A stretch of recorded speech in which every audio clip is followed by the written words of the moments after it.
இன்றைக்கி எங்கே வந்திருக்கோன்னா மதுரை வண்டியூர் தெப்பக்குளம் மாரியம்மன் கோயில் வந்திருக்கோங்க. 2வது ஆடி வெள்ளி. கோயிலுக்குள்ள வந்துட்டு ஒரு நிமிஷம் கண்ணை கட்டிடுச்சுங்க. எங்கே போகிறது என்ன பண்ணுறது ஒன்றும் புரியலை. லைனை கண்டுபிடிச்சி போய் லைனில் நின்றுட்டோம். பயங்கர ரஷ்ஷு. ஏன்னா 6 மணிக்கு வந்தால் ரோடு வரைக்கும் லைன் இருக்குன்னு தெரிஞ்சு தான் நட சாத்துற நேரம் வந்தேன். 9 மணி போல் வந்தேன். 9 மணிக்கு வந்து இவ்வளோ கூட்டம்.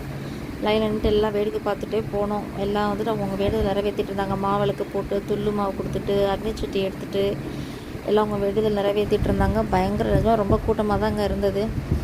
கொடிமரத்துக்கு முன்னாடி விளக்கு போட்டுட்டு இருந்தாங்க. கொடிமரத்துக்கு அப்படியே பின்னாடி வேலும் மயிலும் பூ அலங்காரம் பண்ணியிருந்தாங்க. ரொம்ப ரொம்ப ரொம்ப அழகாக இருந்தது. அப்படியே அதை பார்த்துட்டு அம்மாவை தரிசனம் பண்ணிட்டு வந்தோம். அம்மா அவ்வளோ அழகாக இருந்தா. அப்படியே நின்று ரசிச்சுக்கிட்டே இருக்கலாம்.